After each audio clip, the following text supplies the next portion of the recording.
gives me tremendous pleasure of launching this initiative that my partner in crime is no less than Brian.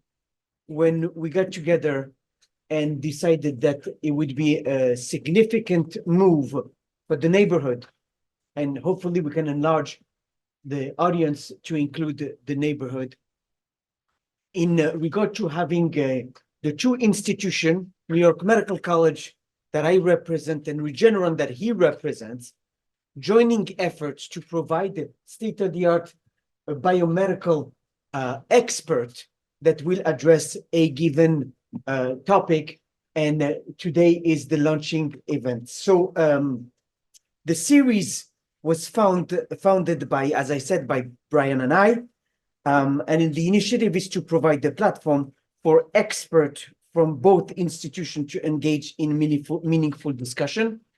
As I said to the student all the time, there's no stupid question, there's probably stupid answers.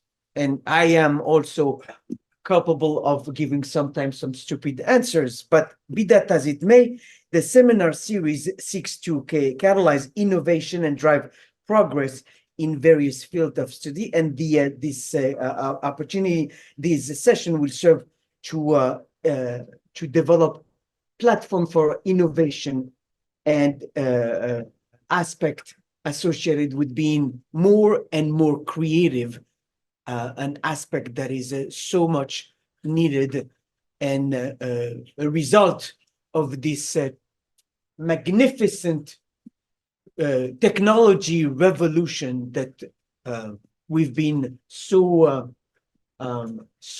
grateful to live through it, with the development of new medication, development of new technology that even 10 years ago I would not have, as an example, thought about sequencing full genome, 24 samples in less than 4 hours, and now we can do that. When I sequenced the LITAF, the gene that controlled TNF alpha, it took me close to 8 years just for the sequencing. But today is a joke to say that.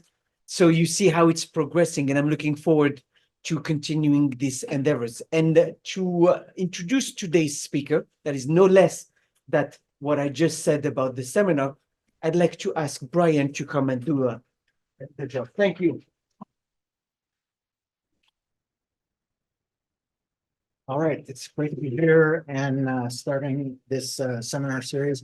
I did note that we clearly have seasonal views to each other's campuses, and that really makes it clear how much of neighbors we are. So Aarti Sharma is our speaker today. She got her Ph.D. from the Cardiff University in the United Kingdom. She completed her postdoctoral training in the laboratory of Dr. Neil Schneider, director of the Eleanor and Lou Gehrig ALS Center at Columbia University, New York. She's also keenly interested in STEM education, volunteer work, and organizations such as BioBus and iGEM. She joined us in 2016 to begin a motor neuron disease group, and her team has worked really hard to develop some exciting animal models that mimic pretty much all aspects of the molecular features of ALS, and as well as the motor neuron disease component. I'll note that her interview was one of the more interesting I've had. Dave Friendaway, who's now a consultant, retired, and Aarti and I sat in a room and brainstormed experiments. And now, almost 8 years later, many of those experiments that we brainstormed have come to fruition. So that I'll turn it over to Aarti, and maybe she'll talk about some of them.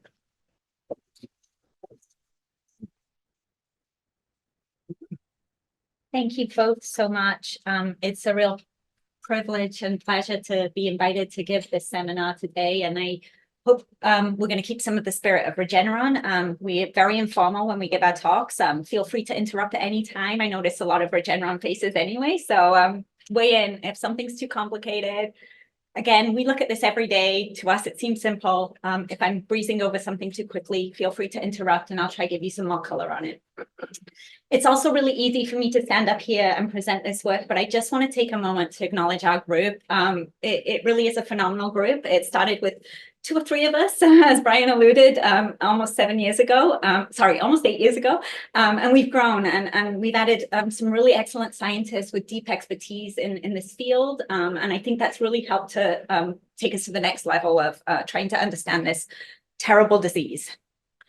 So I don't know how many of you are familiar with ALS or Amyotrophic Lateral Sclerosis or Lou Gehrig's disease, as it's also known. So I apologize if this slide is overkill, but it is a fatal neurodegenerative disease that is caused by the loss of these very specialist cells that sit in the spinal cord and the brainstem. And this cartoon kind of shows you where those areas are. The motor neurons are located here in the brainstem, and they traverse all the way down the spinal cord, and their axons project out into the periphery where they make these connections to the muscle. And that connection is what controls every single one of our movements, even the ones that we don't think about. It's easy to think about walking and running, but think about breathing, eye movement. Every single one of those is controlled by one of these specialized cells, and it's those cells that are lost in ALS. So that means that most patients tragically die from the inability to breathe. They lose those motor neurons that innervate their respiratory system, and therefore they die because they can't function in that way anymore. There are often people talk about ALS as a very rare disorder, but every time I present, somebody will tell me they know someone who has suffered from this disease or a family member. I don't think it's that rare. I think the aggressive nature sometimes clouds the kind of prevalence of this disease. It is a predominantly adult onset disease. Most cases present in the 50s and 60s. However, there are rare juvenile aggressive forms of this disease. The center I worked at previously at Columbia University, my boss saw one of the very first, at the time, my boss, Neil Schneider, saw one of the very first patients that had a mutation in a gene called FUS. He was 11 when he was diagnosed with the disease. He died at the age of 12. So it's not an adult onset disease strictly. There are rare juvenile forms of the disease which are aggressive. The disease itself is extra complicated because there are a lot of cases that are sporadic. And I'm at a medical college. The true definition of sporadic, I believe, is that there is no family history. This, again, might cloud some of these cases. There might be a family history that was missed by a clinician, or we hadn't caught up with sequencing and genotyping. And now we're starting to identify more families that have ALS. There are a group of these cases, and I'll get to the genetics, that are caused by genetic mutations, and we can track these back. Regardless of the sporadic nature or the genetic nature, ALS looks the same to a doctor when they come into clinic. Most patients present with some initial weakness that they can't explain, which rapidly progresses to paralysis and then, sadly, death. I spoke a little bit about the genetics, and we'll dive into that in a second. The second thing I want to mention is that in all of these ALS cases, with the exception of a very few that are caused by mutations in FUS or superoxide dismutase 1, all ALS cases have this pathology where this RNA binding protein TDP-43, which is normally found in the nucleus, mislocalizes and aggregates in the cytoplasm of these cells. It might be useful for folks who aren't familiar with ALS to think about this in terms of Alzheimer's disease, where you see some of these other proteins like tau or A-beta aggregating in places where they shouldn't be. It's thought that TDP-43 might also be gumming up the cell and causing havoc that way. Okay. So as I mentioned, if we take into account all ALS cases, you can see here this big blue swath of unknown. But there is this group here that is caused by or has been linked with genetic mutations, the largest of which is this repeat expansion in C9orf72. And when we look at even these familial cases, you can see that a vast majority can be explained, 60%, by these genetic mutations. But there are still about 40% of these that cannot be explained, so that there is no known cause. And this is probably better highlighted in this plot, which over time shows you exactly what happened. And I think you alluded to this, like we weren't very good at sequencing people back in the day. So a lot of the early work on ALS focused on this first gene that was identified in 1993. And that was mutations in this protein called this gene, superoxide dismutase 1. And that was identified in 1993. And you can see there was a long gap. And then when we hit around 2003, 2004, we started to see the identification of many, many new variants that were linked to ALS. All of these genes, you know, when everyone was super excited when we discovered them, and we thought, oh, you know, maybe we're going to hit on a function that's common. But they all fall into different functional categories, again, further complicating this mess. For example, you know, you have the category of genes that are involved in RNA binding. You have some that are in cytoskeletal proteins, and then you have some that are implicated in protein homeostasis. So again, there's nothing functionally that ties any of these mutations together, but it does give us the opportunity, given that genetic forms of the disease present in a very similar form to the sporadic cases in the clinic, that if we can model these and use these genetic models to try and learn about our sporadic patients and see if there's common mechanisms that we can use and find a therapeutic that would be applicable to all ALS cases. Okay, so are you implying that it's a heterogeneous type of disease with the same clinical presentations? I think I would say, yes, the clinical presentations are the same. Of course, areas of onset can vary. Some people present first with limb onset disease versus upper motor neuron. So yes, there are focal differences, but there is nothing yet clinically to distinguish. Meaning to cluster the clinical presentation with these and to be mounted to SOD or any other. No, yeah, exactly. There's nothing that would say this person has SOD1 ALS without, you know, sequencing them. So yeah, I think that's the challenge. I think people are working now to try get some predictive biomarkers, at least for this big blue unknown where we see this TDP43 pathology. There's a centered effort or a very focused effort to try and figure out some biomarkers that are specific for that pathology. And maybe they could be used as a predictive, but again, it wouldn't be specific for that genetic lesion unless you were sequenced. So this genetic landscape has helped to accelerate some therapeutic development in this space. It's been slow and it's been painful, but obviously the first therapeutic that was approved was an ASO, which is a medicine that would basically turn down the RNA for this superoxide dismutase. It causes very rare forms of ALS, but it does account for about 5% of all ALS cases. From all of the work that has been done in the last 30 years, we know that the pathogenicity of these SOD1 mutations is not due to a loss of function. Most patients that have this mutation retain SOD1 function, so it's thought to be caused by a gain of function. So that again kind of drove the therapeutic strategy then. We wanted to turn down this toxic gene and the products that came from it. Like I said, mutations in this gene were discovered in 1993, and this drug was approved in 2023. So that's 30 years of waiting, of biology, of not knowing. So that's a long time. And so when that was approved in May 2023, the whole field was excited. We at Regeneron ourselves have been working on a very similar therapeutic. It's a small interfering RNA molecule that would again turn down that toxic SOD1 gene and the products that come from it. And we are projected to enter in clinic in 2024. So we're really excited about that.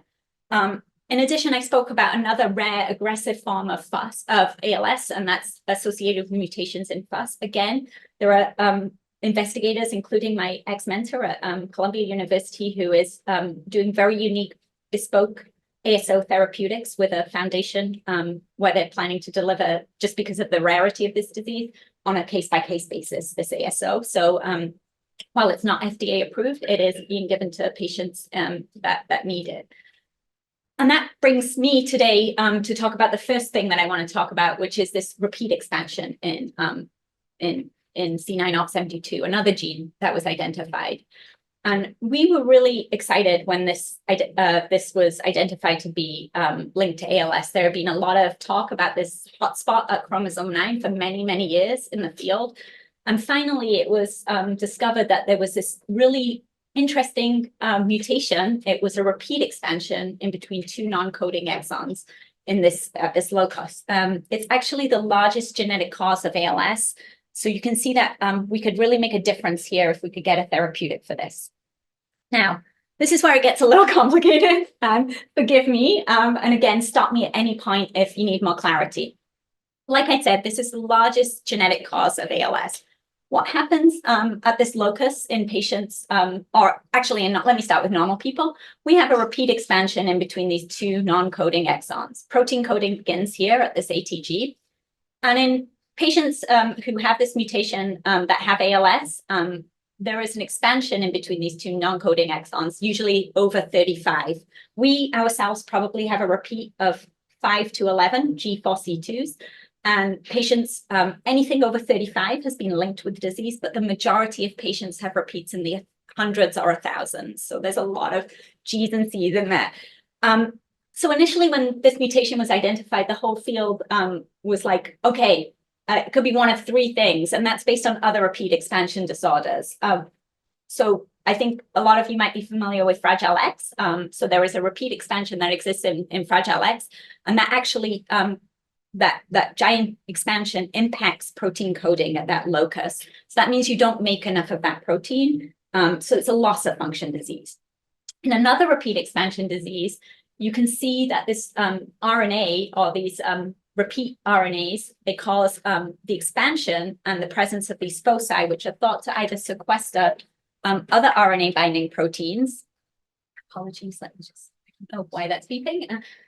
Or they can be translated, these RNAs, and make these really unique, novel dipeptide proteins, or doesn't have to be a dipeptide, it can be a tripeptide, but these proteins wouldn't normally exist. So there's some unique translation that is not dependent on an AUG that can happen via this repeat. So to further complicate things, I just want to throw this in. And this is, again, to say that, you know, after many labs, including Regeneron, we tried to model the loss of C9orf72 function. And, you know, we didn't see any overt motor neuron disease. In fact, those mice develop, let's say, somewhat of a lupus phenotype. They have a huge immune dysregulation, but nothing that looked like ALS.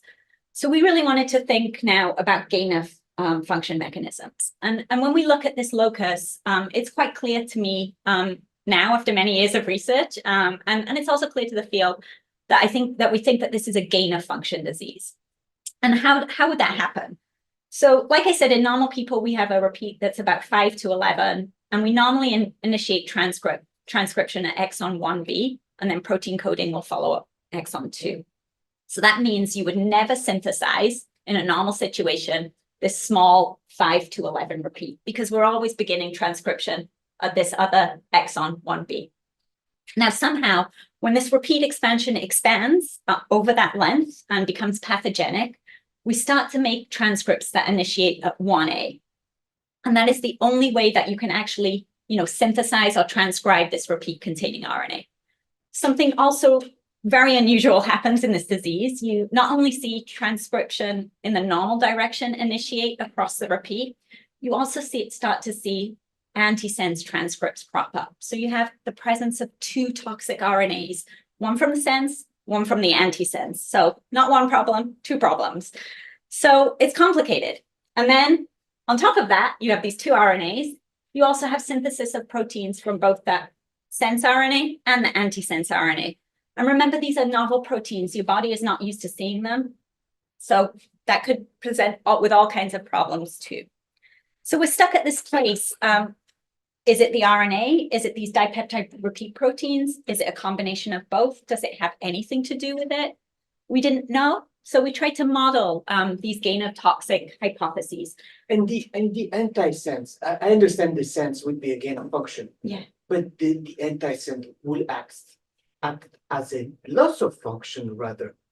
So in terms of, so it's an RNA, it's produced, so it's transcribed, so it's an RNA. So I think the best way for me to think about it, I won't get it, is to think of them as two separate transcription. Why would you call it antisense? Antisense in reference to what sense? In reference to the locus. So when you have your DNA, you have a sense and an antisense, right? And then you have transcription, usually in one of the directions. So here, just the repeat expansion causing something to be transcribed in the sense direction, but it's also causing something to be transcribed in the antisense direction. So it's some phenomena here. There are other genes normally that will transcribe sometimes in both the sense and antisense. So it's not, and you do have transcription going in both directions. So I think there is another gene that's implicated in neurodegenerative diseases, MAT or tau, also has an antisense transcript. So it's not uncommon. I don't think it's linked to neurodegenerative diseases in that case, but I was just using that as an example. So yeah, we really wanted to try and model this disease. So the way that we started out was, again, the name of this gene kind of alludes to it. Nothing was known about it. It was C9 off. It was a big unknown. Nobody knew anything about transcription of this locus. All of this, when we started to think about modeling, which was also prior to my time at Regeneron. So a lot of this work was done at VelociGene, and it was done really, really well. There was a lot of guesswork. So at VelociGene, we're pretty famous for humanizing mice and using those models to try best model human disease. But it was a lot of guesswork. We didn't know what we were doing necessarily. But because of the loss of function model, we kind of knew that we didn't really need to mess around with a protein coding sequence. So we retained that all as mouse. We partially humanized this non-coding region. And the reason why we didn't fully humanize this exon 1A is we just had no idea at that time where transcription began. Now we do, and we have efforts to fully humanize it. But luckily, this lucky humanization back in the day before no information was discovered worked. The team at VelociGene managed to put a control size repeat 3, and then 30 and 92 repeats in there. And the reason why we couldn't get into the hundreds and thousands like you see in patients is because of the complexity of this repeat expansion. It's G's and C's, and anyone who's done any molecular biology knows it's really complicated to clone G's and C's.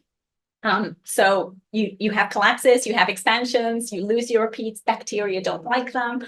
So it was impossible until a very talented scientist in VelociGene, Daisuke Kajimura, and I believe his paper is currently under review and should hit our desks this year. So you can read all about this amazing technology that he pioneered. But basically, he took CRISPR and he positioned guide RNAs either side of this repeat expansion, and he managed to induce a double-stranded break using CRISPR technology. But that resulted in an expansion of these G's and C's. And we ended up with a fully humanized series where we have repeats going from 3 all the way out to 545. So I think that was a really phenomenal genetic engineering effort. And I think what I'm going to show you now is data from motor neurons that were differentiated from all of those targeted ES cells that we made. And what was really nice, I hope this is reflected. The colors on my screen look amazing, but I can see that I'm losing some resolution up here. But basically, we looked initially for those molecular hallmarks that are associated with this repeat expansion. And what we could see in our control mice, where we only had 3 repeats, there were no RNA foci coming from the sense or the antisense. The minute we introduced a repeat length that would be pathogenic, 92, we started to see the presence of these foci in the nucleus and in the cytoplasm of these cells. The nucleus is marked in blue here. And I hope you can, I'm going to just cover the foci with a green dot and pretend that they're green today. but basically, we saw the presence of both sense and antisense foci. What was really interesting in the larger repeat expansion mice, cells, when we had expansions over 400, we started to see a shift in the way that these RNA foci were distributed. Instead of being discrete puncta in the nucleus or the cytoplasm, they ended up filling the nucleolus and studding the nucleolus. And that was really interesting for us. But it was also reported in ALS patients who have these really, really large expansions that you would see this presence of nucleolar foci. In addition, Ron and the team, along with Brittany, developed some really nice quantitative assays to measure both these repeat-containing transcripts coming from both the sense and the antisense. And then they also designed specific antisense assays where they could detect the presence of this RNA. And this is really nice because quantitatively, you can see the jump. As soon as you start to have a repeat, you start to make oodles of this RNA that is, potentially toxic to the cells. Again, we wanted to look again for one of these molecular hallmarks. So we looked and we used tools that would Maybe go back to the slide now that I can. Yes. See. Absolutely. Oh, the lights are down. Okay. I got you. Yeah. So yeah. So I hope there's still a little bit of loss of color resolution, but I hope you can appreciate that these foci, these discrete RNA foci, and maybe it's just a good time to swing back and show you that this is what it would look like in a patient. So these images were taken in embryonic stem cell derived motor neurons. So they're about very early in their age. So about like, let's say postnatal day 0 or something like that. So even at that early point in a dish, we're able to replicate a lot of these molecular hallmarks. So we also wanted to see if those RNAs that we were showing were being produced in increased quantities with this, in the presence of this repeat expansion, produced or could be translated and form, and we could see the presence of these dipeptide repeat proteins. And what was really nice again is that in our 3X, we did see some diffuse background staining in the nucleus, and that might be due to the repetitive nature of the sequences of some of these proteins. We could see some really nice diffuse staining, but we set that as our background. And then the minute we started to move past to pathogenic repeat lengths, we could start to see the presence of these foci in the cytoplasm of these cells. So that meant that these RNAs were getting out, obviously, they were getting translated, and we were able to produce or able to see the production of these dipeptide repeat proteins. Again, we spent some time developing some semi-quantitative slot blot assays where we could quantitate this protein production and see that the minute we moved into a pathogenic length, we were producing lots and lots of these dipeptide repeat proteins measured here with an antibody for polygliala and polyglypro. And we could see that, there was somewhat of a plateau in these higher repeat lengths, but we were producing 2 of these toxic things, the RNA and the dipeptide repeat proteins. So seeing all that we were seeing in a dish in a motor neuron, we wanted to see what was going on with mice. And So a question here. Yeah. Why do you think that as the number of repeat increased by 45, then you see a plateau of the amount of peptide produced, not as much as it should, right?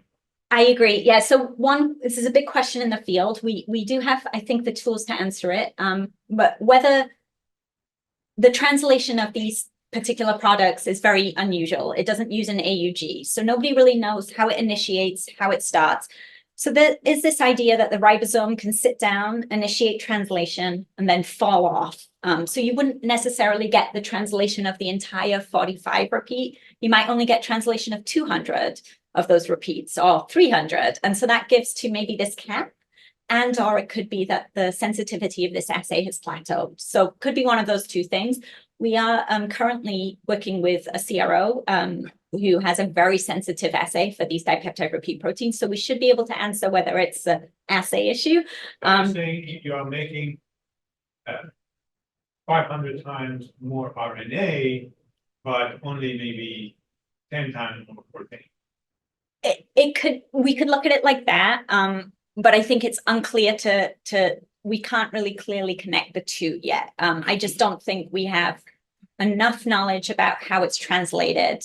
So I think we have some efforts, and the whole field has made a lot of progress in understanding translation. Because it doesn't use an AUG, the thought that you could have translation beginning through some other start codon, like a CUG or a UAA, that's also been proposed. And or you could have translation happening from within the repeat itself. So you can imagine that the ribosome might skip over all of it and then sit down in the middle of that 545. So until we can get to the mechanism of how this non-AUG translation happens, I don't know if we can connect the amount of RNA with the amount of protein. So another question, how does that high repeat sort of work in patients? Patients have 1,000 repeat. Are they worse off versus somebody had 2,100? Fantastic question. And I should have addressed that in my introduction, and I didn't. But this this repeat expansion in C9orf72 is very unique. So a lot of the other repeat expansion disorders, you do see with increasing repeat expansions, you see a severity. It's correlated with an increased severity of disease. And Huntington's, is the best example. You have anticipation from generation to generation. C9, there is no correlation. You can have patients with 300 repeats have the same disease as 1,000. However, I caution that because every single piece of genotyping of a human is done from, let's say, blood or skin, and or saliva. And yes, this repeat expansion is, or this gene is ubiquitously expressed, the DNA is there, but there might be different or changes in different tissues that we don't fully appreciate. And some of that work from Huntington's, where they saw increased repeat expansions in the striatum in some of the juvenile patients versus the peripheral tissues that they assayed in, that could be the case here. We might have repeats in the thousands in some of those patients in the CNS, but we're only genotyping at 300 because we're taking a different cell from skin cells or something like that. So there are real nuances here that, again, we don't fully understand, but there's definitely, I think we have enough family history to say that anticipation is not really a thing from generation to generation. We don't see this repeat expansion getting bigger in the cell type that we can assay. Is there any evidence that the repeat proteins that are accumulated are getting ubiquitinated? And if so, could that be a defect when you see an excess accumulation relative to translation? It's a good question. There is some evidence. A lot of the work that has been done is obviously in postmortem tissue. So if we have time, I'll try to talk about TDP-43, which is the protein that is being found to be ubiquitinated and aggregated in the majority of ALS cases. In rare instances, some of these dipeptide repeat proteins also co-aggregate with TDP-43. So therefore, then in those instances, I would expect it to be ubiquitinated, but individually, they don't see them ubiquitinated. Sorry, I'm struggling to say that, obviously. Is anything known about the responsible E3 ligases? Or any of the anti-sense transcripts? There has been some work done on that, and I would have to think about, I don't want to give you a wrong answer. I'm blanking on which, but there has been some work done on some of the ligases involved. Try to look that up before I leave. All right. So basically, after seeing all of these things in a dish, in motor neurons, we kind of wanted to see if we could use these targeted mutations in C9orf72 and create a really valid model of ALS. And it's something that the field has struggled with. We've relied historically a lot on overexpression models, and that has resulted in somewhat of a disconnect in what we've learned in lab and translation to the patient in clinic. So we ourselves at Regeneron really wanted to build a new series of models to try and understand these diseases. So after seeing all we'd seen in vitro, Sarah and her team took these mice and started to phenotype these. And what she first noticed was really rarely she would see the presence of really overt neuromuscular phenotypes in these mice. They were late, but they would appear, let's say, post 18 months of age. And Sarah was like, there's something going on here. And I was like, nah, they've been sent in the vivarium. Those mice don't look like they have motor neuron disease. So then she was like, I'm going to go count motor neuron numbers. So I was like, okay. So Sarah and her team spent many, many hours looking at these models and counting the motor neurons in the spinal cord in the lumbar region. And what Sarah noticed very quickly is that as soon as you jump over this repeat length of 300, you start to have a significant drop of motor neurons at 12 months of age. You can see the variability here, and that might just speak to the variability of ALS, especially in this larger expansion group. But what was really nice is we were tying some of these overt phenotypes that Sarah had noticed to this earlier loss of motor neurons.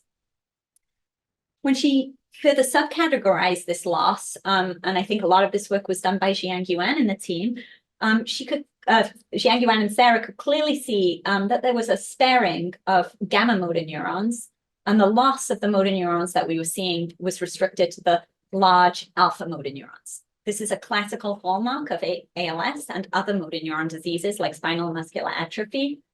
You lose these large alpha motor neurons, but you're able to retain these smaller gamma motor neurons. So again, these two pieces of evidence, seeing this motor neuron loss, seeing that it was restricted to the alpha motor neurons loss, we're like, getting really excited. And we were like, have we done something here that we could use to understand more about ALS and also, hopefully intervene therapeutically. When Jian Yuan and the team looked a little bit closer to see if that motor neuron loss was tied to any neuroinflammation, it was quite clear that at that point, remember, there was very little to no motor neuron loss seen at 300 repeats. You start to see this jump in the staining for GFAP, which is what we use as a marker of neuroinflammation. And that marks the presence of these reactive astrocytes. So you can see that there is a clear increase in the amount of branching and signal coming from this. And we quantitated this, and it's highly significant. So we were really excited. But the one thing that we really wanted to nail down was this TDP-43 pathology. Sorry, again, the colors are a little muted on screen. But I have a question before you go to that. Absolutely. Yeah. Are these mice that you made, are they in Regeneron made mice? Yes. Can I ask you the number of mice getting the symptoms? Male, female, how many percent of them getting the disease, and even at 22 months? Great point. So I think in terms of the motor neuron loss, we're seeing that pretty consistently. I think there's little to no variability in the motor neuron loss symptoms. So we see that in every animal that we assay that has a repeat expansion. These symptoms or these are the motor symptoms that I described. We don't see those, sorry, the videos for some reason aren't playing anymore, but we don't see those in every single mouse. And that could speak to ALS. We know ALS is variable in its onset or its site of onset. We could imagine that maybe a subset of mice, the onset of ALS might have been in the upper motor neurons, and that might result in a more rapid, more severe presentation of the disease. And or, it could be something to do with these mice might have that expansion localized in the CNS. They might be have a repeat expansion of 2000. We just don't know. We haven't got to the resolution of genotyping in tissue or in individual cells. So that is something I think we want to put some effort into, given the variability of these overt phenotypes. We want to try to see if we can tie that somewhat to, expansions that might be local. So in a nutshell, not all of them going to get this. Not all of them get this disease, okay, but all of them have motor neuron loss. Yeah. But you might know that you may need to get about 30% of the neuron loss in order to show something. Exactly. Yeah. So and that has been well shown in some of these transgenic models. Regardless of what I say about overexpression models, they have taught us a lot. We do see that once you get over 50% of motor neuron loss, you start to see overt symptoms like this. And we're not there. We're not at that 50% stage. So we hope we can get there, but we're not there. In terms of time, we hope that if we age these mice, we might get there. So on the previous slide, yes. I see that there's not really a significant change in the loss of motor neurons between the wild type and then the 300X, right? Yes. So that means so that could be something interesting going on there. Yeah. So. And I'll tell you a little side story here. We have a few 300X mice that do have, like you spotted on the graph, that have motor neuron loss that's equivalent to those larger expansions. In those mice, we see the neuroinflammation. We see the TDP-43 pathology. We see everything that we're seeing in the larger expansion. So it is something to do. There is some other switch here. So it's repeat length, maybe plus other factors. So yeah, good spot, Eric. I see what you think. Yeah, we've also been thinking the same way. So again, this really specific loss of this specialized motor neuron, the alpha motor neuron, we were really excited, ties in with this neuroinflammation. And then last but by no means least, we started to see in these repeat expansion mice, again, at the point where we're seeing motor neuron loss, the mislocalization and aggregation of the RNA binding protein TDP-43. So in the controls here, you can see that it's nominally nuclear. These are motor neurons marked in blue. It's nominally nuclear. And then over here, I think you can appreciate there's certainly a loss of the nuclear signal in these cells. And hopefully, if you squint, you can see the aggregates from back there. But I'm happy to show you these images on my computer afterwards. May I ask a question? Yeah. what is the relation between TDP43 getting involved in aggregation with C9orf?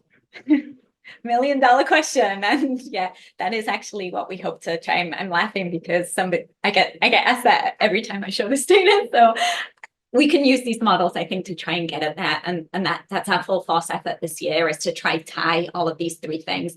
But what I think is really nice. Is it the first time you have observed, or anybody else observed? Okay, yeah. So getting actually entangled in aggregation. So there have been a couple of reports about TDP43 and C9. None of them have stood up, I would say, to any other labs investigating it. I think this is the most comprehensive analysis I've seen. The first validated model where there is motor neuron loss and TDP43 dysfunction. So yeah, I think we're exceptionally proud. Also, it's a knock-in, it's not a transgenic. So there are many things where we have faithfully reproduced the human genotype here and induced motor neuron disease. So I think that's a first. Question, do you ever get the motor neuron disease without TDP43 mislocalization? Not in an ALS context, no. To answer your question, no. If I may add, Yeah. Nobody may know me. I made a one mouse model, and in that mouse model, we stay in the sections, in parallel section, and we do see TDP43 aggregation in properly one mouse models. In which one, sir? Properly in one mouse. Yeah. So that one I think is an overexpression model. So overexpression. Yeah. No. But Yeah. this phenomenon, that's why I wanted to know if you have seen anywhere else. Sorry, It does I understand your happen. question now. Yes, it does happen. Yeah. And that's probably make your data also very interesting.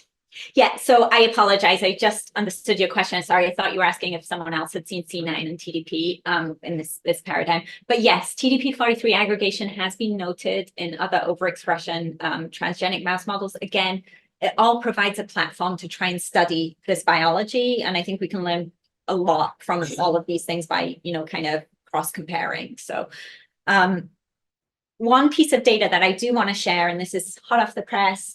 So thank you, Jiang Yuan, for rushing this through. But one thing we can use these models to is answer questions like this. Like, is TDP43 causal? Is it a byproduct? And what Jiang Yuan did in the team is he looked at motor neuron loss over time in our largest repeat expansion model that we had, which is one that contained 545 repeats. And what he saw is at 6 months of age, there was no significant motor neuron loss. It was maybe teetering on, we had about 4% motor neuron loss on average. By 12 months of age, we were seeing about 10 to 12% motor neuron loss. And by 18 months of age, we're down almost at 30% motor neurons loss. When you track that with a nuclear to cytoplasmic ratio of TDP43, you can clearly see at 6 months that that's already disturbed. We're already losing nuclear TDP43 and it's moving to the cytoplasm. There is a little bit of a shift at 18 months, but you can see that the dysfunction is already preceding motor neuron loss, which I think for the first time, we can say that TDP43 pathology might happen before motor neuron loss. So I was really excited to see this piece of data, and it might tell us a lot about this disease. We're thinking about tailored therapeutics for these genetic forms, but maybe we just want to target TDP43 if that's the dysfunction that's happening before. Maybe we should be pushing our strategies for that too, or equally as fast too. So I think this really is a nice piece of data. So I just want to spend a few minutes summarizing this, and I'll try to whiz through the second part of my talk. But basically, we've created this beautiful allelic series of that models this repeat expansion that we see in humans. It faithfully recapitulates the human genotype. These mice, as heterozygous, just like the human mutation, develop motor neuron disease. They display the molecular hallmarks associated with C9orf72. We see the presence of these RNA foci, these dipeptide repeat proteins. We also see that TDP43 is mislocalized and aggregated in the cytoplasm of the motor neurons in these models.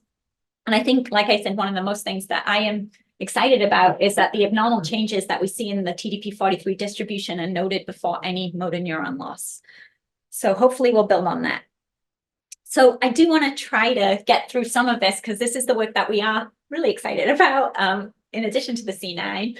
And I think this is a lot of early discovery, early research, and I think this is the most exciting time in projects where you can get a lot of feedback as well. This big blue bubble, we still don't know what to do there. We just talked about C9. We can maybe target those mutations with gene editing strategies or RNAi medicines. But what do we do about the blue? All we know is that TDP-43 is aggregated or mislocalized in that big blue bubble. So I want to talk a little bit about TDP-43.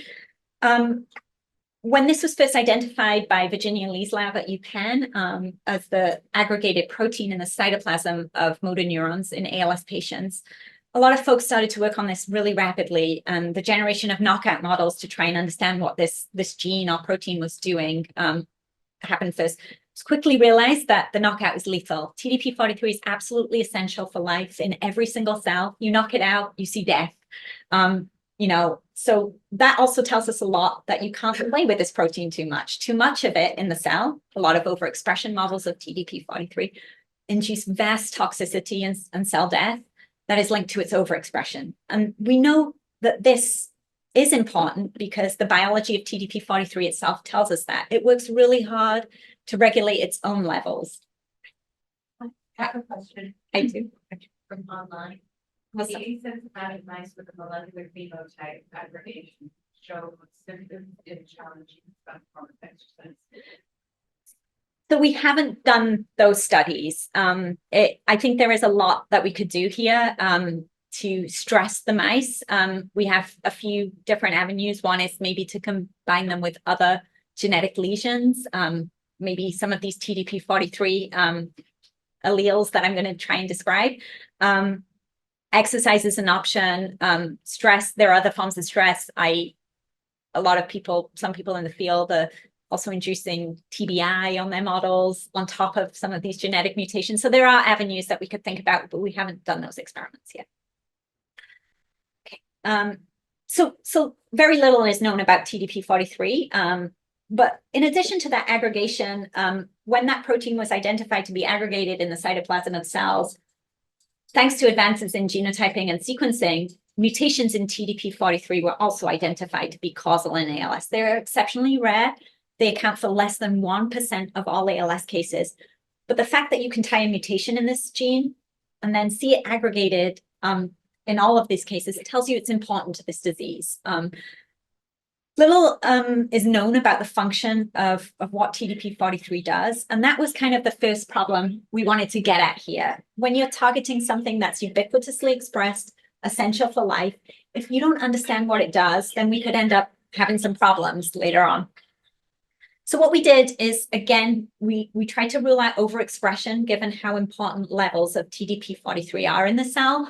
We tried to go into our mouse locus. Another point I should tell you is that mouse TDP-43 and human TDP-43 are almost completely conserved. They're 98% similar. So we went into the mouse locus and we started to play around with the described functional domains of TDP-43.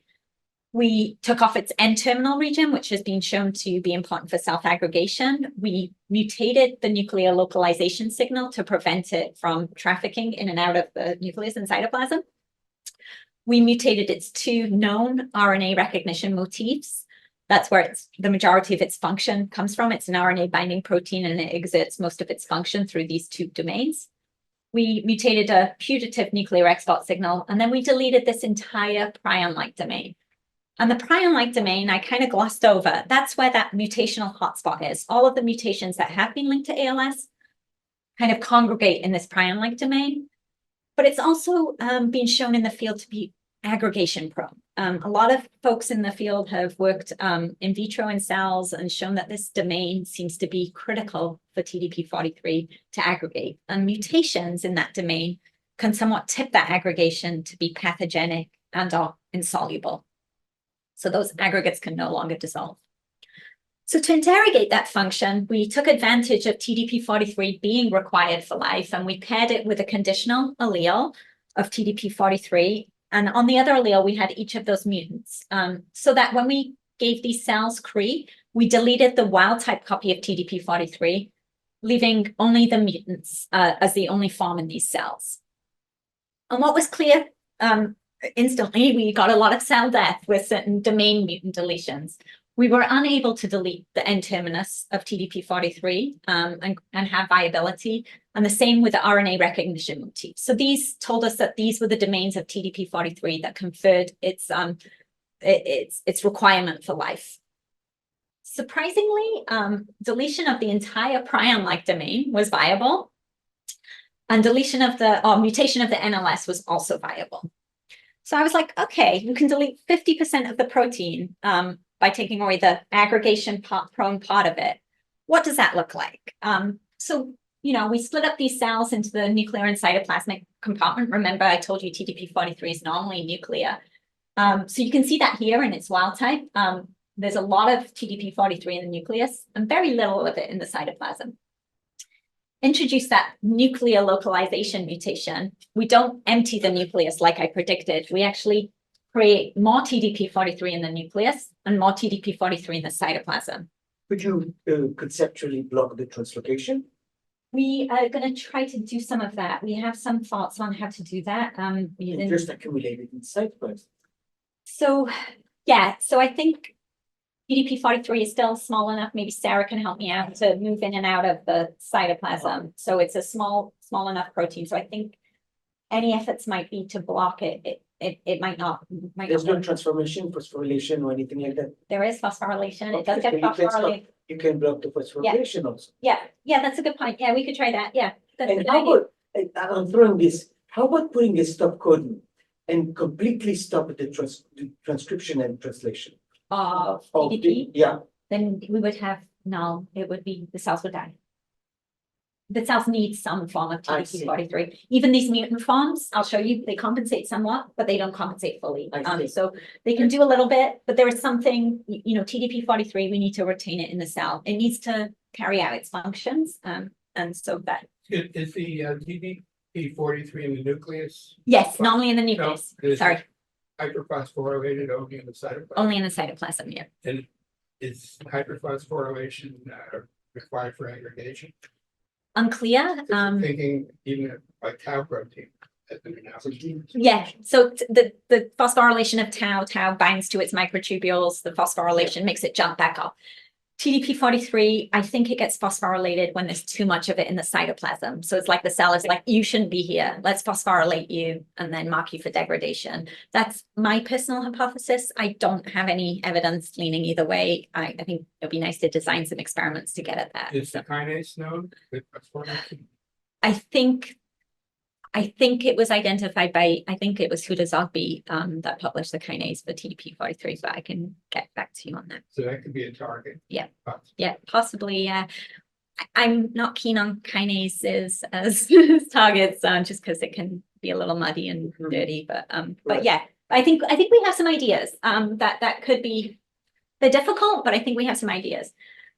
So really interestingly, when we took away that prion-like domain, what we saw was very little TDP43 in the nucleus, but a lot of it in the cytoplasm. And when we looked immunohistochemically, again, apologies, these images aren't showing up very clearly. In our wild-type cells, TDP43 was mostly nuclear.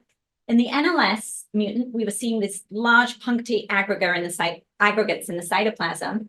But in our delta PLD mutant, we were seeing a little bit of cytoplasmic protein, a little bit of nuclear protein, but no aggregates. So that, again, kind of backed up what people in the field had been saying, that this domain is the aggregation prone part of the protein. So, do we need it?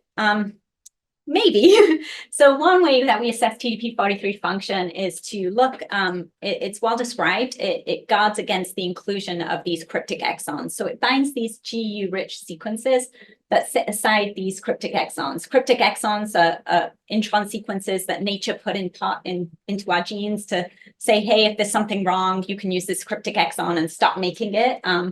But generally, we don't want to do that.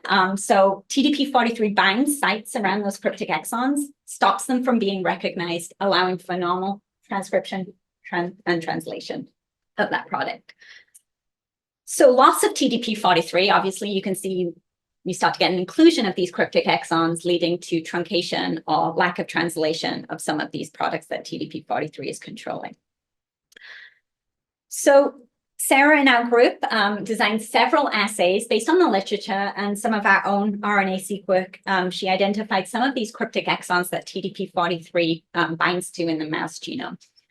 Again, using our panel of these RT-PCR assays that Sarah developed, she was able to see to what extent these cryptic exons were being included. So here is a wild-type cell with one copy of TDP-43. Here is one with 2 copies of TDP-43. And you can see that mostly a heterozygote for TDP-43 behaves like something that has both copies. So we don't really see any big differences in splicing.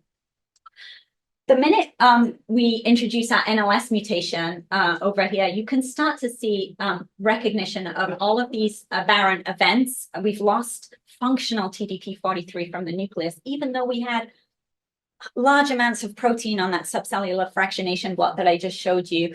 We were starting to see inclusion of these cryptic exons. What was really interesting, we could take away that aggregation prone part of that protein.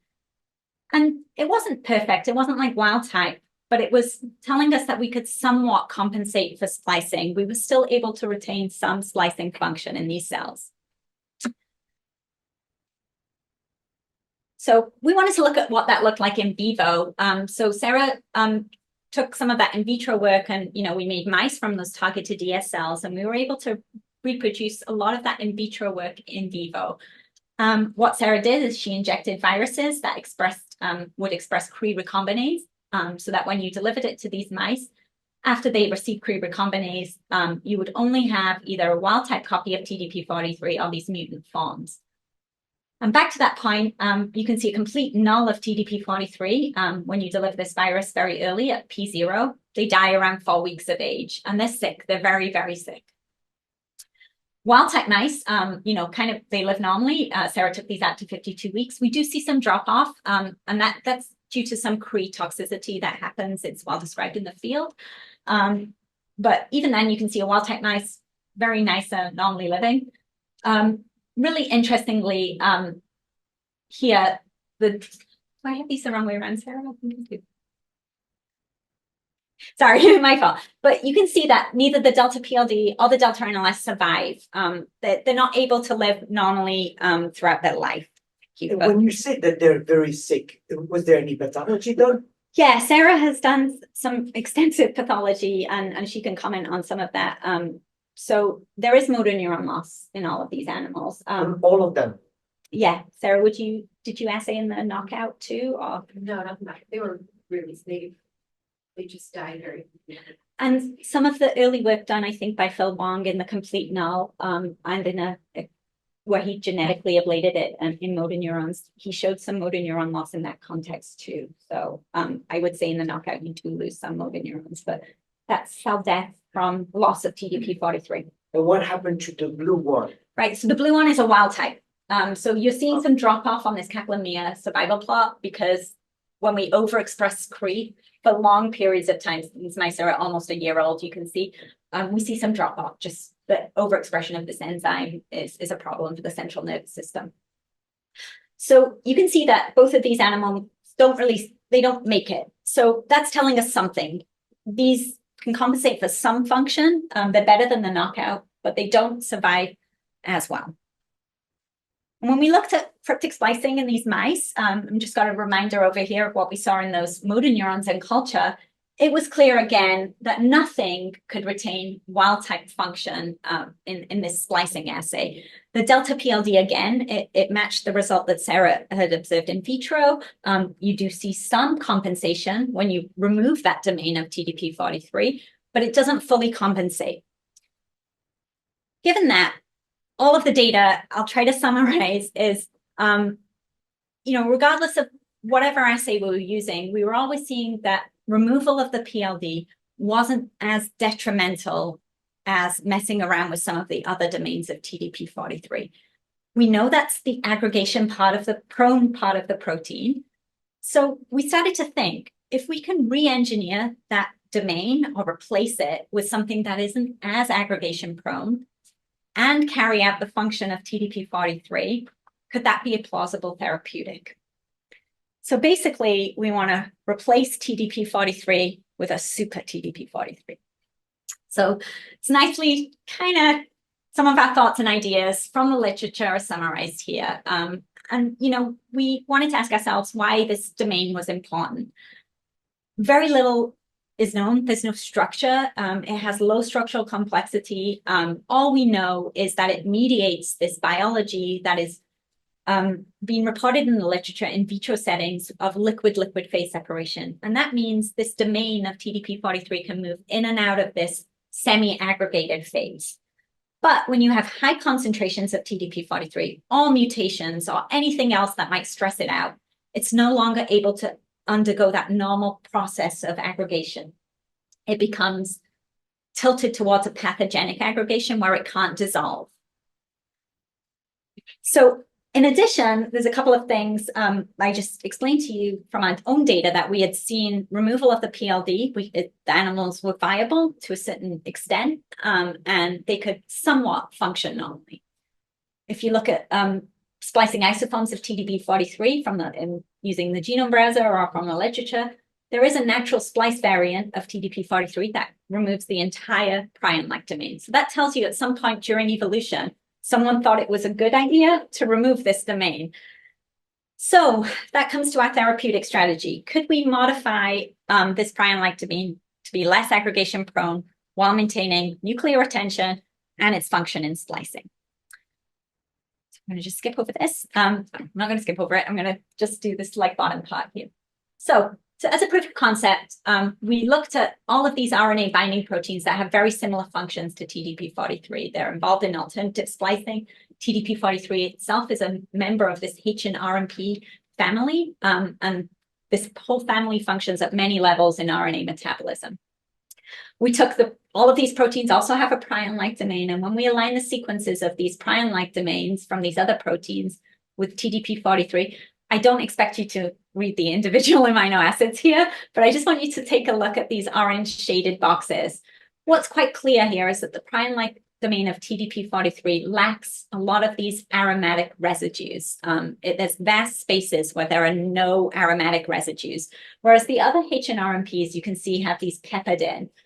These aromatic residues in vitro experiments have been shown to help facilitate the aggregation of these H and RMP proteins, but also the dissolution of these aggregates. So that normal biology is facilitated by the presence of these aromatic residues.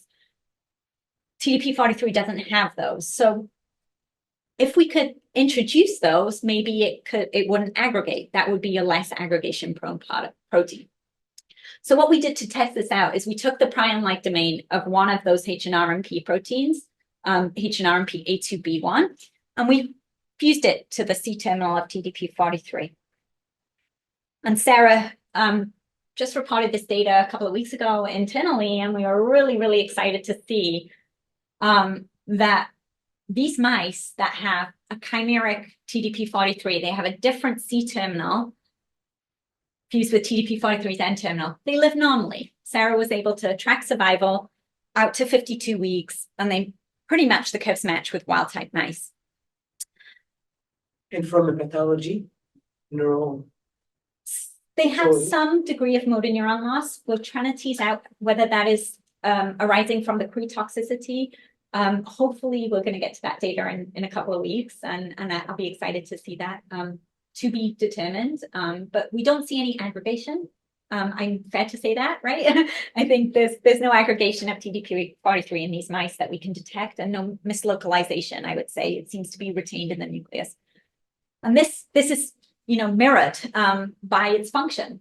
These mice splice normally or retain mostly normal wild-type splicing function, and that's, shown here in this outlined purple box. If we look at the wild-type animals or the control animals that Sarah has assayed for here, they look somewhat equivalent. You can see here the delta NLS and the delta PLD are retained. It's not perfect, but again, I think it's a better version of TDP-43. So just to summarize all of that, we have a PLD swap that can replace the prion-like domain of TDP-43. It's viable as an ESL, as a motor neuron, and as a mouse. And I think it displays normal subcellular distribution. I know. And it replaces, or it can compensate somewhat for the splicing function that TDP-43 controls. So again, we're not saying that this might be the perfect version, but I think we're getting close to finding a version of TDP-43, that super TDP-43 that we could give to an animal first, but then potentially a human to try and get some functional TDP-43 back to people who need it. So I just want to end on this slide. I'm sorry, I know I'm a little over. And again, anyone can email me if they want more information, and I'm happy to stay and chat for a little longer too. So we have two models. We have TDP-43 mislocalized and aggregated in two instances, in that delta NLS model and in our C9orf72 model. Of course, we can use our C9orf72 model to really advance some of our genetic medicines that are tailored for this genetic mutation. We're already exploring RNA interference approaches to dampen down those RNA species. We're also thinking about gene editing at this locus, which is complex. Gene editing in the CNS is still hasn't been done. So I think this is a complicated approach, but we have some really nice ideas that we're starting to test out. We have motor neuron loss and pathology in this mice, which we can monitor for the effectiveness of these therapeutics, which is, again, is a first. Obviously, the bigger question is that, or the bigger excitement in the group is that we can now utilize all of these tools and systems that we've built to try and uncover common mechanisms between these genetic forms of ALS that have this aggregation and distribution of TDP-43 with our models that we think model sporadic ALS. And we can see if there are any commonalities, if there are common mechanisms that could lead to a whole new avenue of therapeutics. I'm, privately nervous about targeting TDP-43 given its essential function. So I think it's really nice to have this ability to interrogate whether there are any new novel pathways that we might have been missing. And obviously, all of this, both of these give us a system to test therapeutics for TDP-43 dysfunction. So with that, I'm going to end. I'm over. I tried to drop in my group several times during that presentation. They've done a fantastic job phenotyping these mice, but of course, Regeneron is a machine, and none of this is possible without it. We've had some amazing contributions from VelociGene, and I've tried to list the key contributors on this slide, but I know I've missed people, so I'm sorry about that. We're also worked really closely with our genetic medicines group to try and advance some therapeutics for these diseases. We have really nice early external collaboration still with my ex-mentor at Columbia University. And I also want to give a big shout out to our research program management team and our early clinical development team who help us think about the patients and how to advance things through Regeneron. So with that, thank you for your time. I'll take any questions if there is time. Any question? So I have a question regarding your last model. It's very exciting. Now fiddling with the PLD domain with something I think nobody else has done it. So that's very innovative. If you want to put that on, I know you're doing injection, but do it in a way that it goes to motor neurons. Yeah. What is your prediction? My prediction is if we can deliver a therapeutic to the cell that has TDP-43 dysfunction, I think that's the key, is limiting where this would go. Because if we give it to cells where there is no pathology, there's normal TDP-43, we run the risk of killing that cell because it has too much TDP-43. So I think trying to direct it to the right cell is the key. My prediction, or my hope, I should say, is that we would have a functional TDP-43 that would repress the recognition of many of these cryptic exons and therefore lead to those proteins being coded normally. That would be my hope. I want to say it's my prediction, but until we do the experiment, we don't know. But I would hope for that. I would hope for no motor neuron loss, no TDP-43 in the cytoplasm. That shouldn't be there, and that's my predictive hope. Thanks. Oh, good question. So I see on one of the slides, I saw that there was there's this progressive loss of motor neurons, like 6 months and Yeah, up to 20 months. So is this something that you also see in the context of ALS? Do you see this clinically, like in patients? yeah. And if that's the case, does that also like kind of guide you into how you think about therapeutic interventions in case of pain, something that you Yeah, you hit on progressively do that? something really important here, Eric, is for me, I think I was also very nervous. We were looking at these mice at set time points, and I really wanted to try and establish, like, sometimes when you make genetic models, you're messing around with a mouse, you might have induced that at birth, and that's not ALS. ALS is an adult onset progressive disease in its classical form. So yes, that's why I was very excited to see that there was no motor neuron loss or little motor neuron loss at 6 months of age. So that defines maybe pre-symptomatic for us.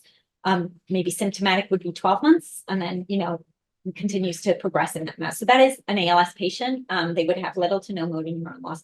Realistically, in clinic, when most patients present to their doctor, they're probably at this level of motor neuron loss. And an intervention then becomes difficult, right? So when you've lost a degree or you've started that cascade, intervening therapeutically is hard. And you can't rescue a neuron. You can't bring back a neuron once it's dead. But so yeah, I think it's some really good points. I think the natural history space in this disease is poor. I think getting a better understanding of something that could be a predictive biomarker for these diseases would be critical. So I think that's where the field is at, and there's a huge call for it. Non-genetic question. So is it simply the loss of motor neurons that causes the functional defect or dysfunction of the motor neuron? So I had heard that the synaptic terminals are targeted. Yeah, so there's a lot of literature in this field, and yeah, I think some people still favor this dying back hypothesis. It's coming from the muscle, it's at the root of the neuromuscular junction.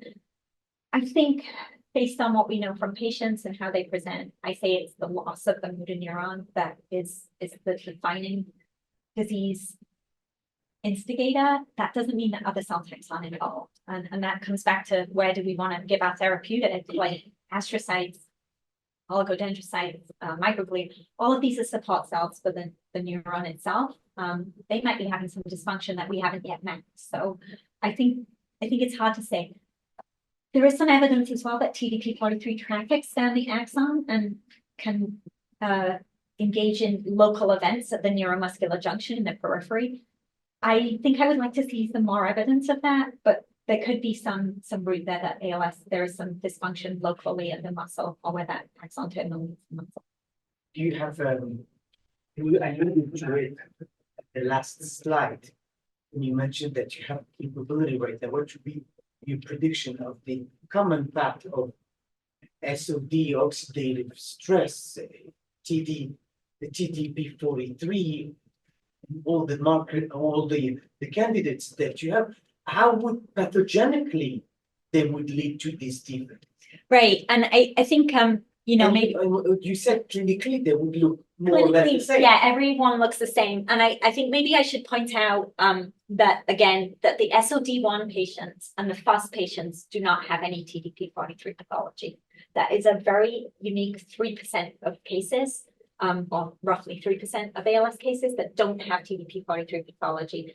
So again, it's a unifying thought or theme for the majority of ALS cases, but there are some incidences where, SOD1 has patients present in the clinic the same way, but they have the same disease, but they don't have the same pathology postmortem. Do they have any other pathology? They have aggregates of SOD1, and the same FUS patients have aggregates of FUS. Oxidative stress. So it's hard to reconcile.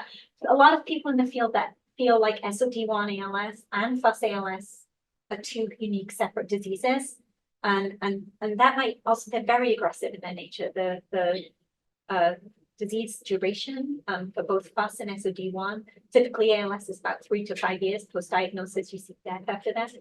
Both FUS and SOD1 patients have a slightly shifted curve. You usually see death before 3 years. But it's interesting, SOD and FUS have in common oxidative stress. So FUS is an RNA binding protein. so not part of the oxidative stress. So it has a very similar function to TDP-43. So a lot of people feel like maybe FUS patients don't get TDP-43 aggregates because it's a similar pathway. So they're just making aggregates of this RNA binding protein. That's hand waving. I haven't seen any evidence, but that's the thought in the field. People have also suggested that TDP-43 is a late pathology. You know, and both SOD1 and FUS are very aggressive, and you wouldn't see TDP-43 much later. Our mouse data is arguing somewhat against that, so I'm not a fan of that hypothesis because our data goes against it now. But yeah, it's a really, there are so many thoughts out there, and it's been done in such a hodgepodge way of like picking from this mouse model and this mouse model. I think it's really nice to have some centralized effort. I think we're uniquely like Kleist, we have a model where we see this in a genetic lesion, and then we have a model where we've induced it artificially. The pathology is the same. Let's understand what's causing that. And I think that's why we're at. Thank you. No, thank you. Yeah, I was wondering, is there selectivity in the types of descending motor neurons, pyramidal versus extrapyramidal in these aggregates, glutamatergic neurons versus serotonergic? So all of the neurons, what's classified is the loss of these alpha motor neurons. So there is some degree of selectivity. There is loss of your corticospinal motor neurons in your layer 5, the largest cells in the body. That also is a feature of ALS. Those are motor neurons. Those descend and they connect with our motor neurons in what we classically think in the brainstem and the spinal cord. All of those things are lost, and then afterwards there are other cell types. You know, like I'm not saying I think the motor neuron loss is absolutely, but once you lose that, you lose that muscle. So I think to me it's a defining disease of that. But there is selectivity in terms of you can see complete sparing of other motor neurons. And one interesting part of ALS is that even within the alpha motor neurons, there are populations that are spared. So a lot of ALS patients can retain movement of their eyes, not their eyelids, but their eyes. So they communicate with all kinds of eye movements, and there are some fantastic computer programs to translate that into language that you and I would understand. Those motor neurons are retained right out until the end stage of disease. So there's something special about those motor neurons too. So understanding some basic biology here, like what's going on here versus what's going on in these really vulnerable neurons that innervate your limb or your breathing muscles. So I think there's a real opportunity to get at this. And I think now that we have defined genetic mutations and this other TDP-43 model, we can start to ask those questions. Do we see aggregates of TDP-43 in those ocular motor neurons? Are they somewhat spared from that? And is that what's, you know, causing the pathology of the disease? Quick question. So I know there was one slide that made mention. You made mention of the possibility of there being the creed toxicity, and I wanted to kind of like ask, kind of curious. Is it how do you introduce a creed? Is it like tamoxifen induced, or how is that introduced? We're doing it virally. Okay. So we take viral capsids that you know, basically CNS that can really infect the CNS. So we use these particular AAV9s or PHP-EB, and we can inject into the brain directly, into the CSF, sorry, that surrounds the brain, not into the, and we can also, we use a variety of methods. We also have some capsids that can cross the blood-brain barrier. One of them is published, PHP-EB, so we can use that and inject IV and see really nice robust transduction in the CNS. And in this case, we're delivering an enzyme, Cre recombinase, but we can also use that strategy to deliver our TDP-43 of choice or our C9 therapeutic of choice. So yeah, crossing that BBB is also equally important. Yeah. So if this is more targeted, what could really be, because this is like as very selectively targeted as you can. So what would be the factor that's contributing to the toxicity if you ever thought about it? Because I'm kind of very curious about that, because that could potentially maybe negate the confounding factors that may be to what you're seeing in the wild type. I think so. Sarah is currently working on new next generation promoters, let's say, that maybe and just giving less virus. We maybe hit these over the head, like we wanted to maybe get recombination. We've also learned that you need the tiniest amount of this enzyme pre-recombinase to have recombination in a cell. So maybe there's some efforts where we can lower the amount of virus. I saw a great presentation this morning at Regeneron where they were using lower amounts of virus and somewhat tailoring out that toxicity. So I think there's room to get rid of that. And it, you know, I said to Sarah, if you cut the survival curve here, it looks amazing. So, you know, but again, we want to take these mice out, and we know because the wild type is also dropping off the exact, like pretty much they overlay it. It's that. So she has some plans to try and circumvent that toxicity. But Thank you. thank you. On behalf of Regeneron and New York Medical Colleges, I'm sure that Brian joins me on this. I'd like to thank everybody, and most importantly, Dr. Sharma, for this fantastic presentation. As an inaugural presentation, you did extremely well. Thank you very much. You.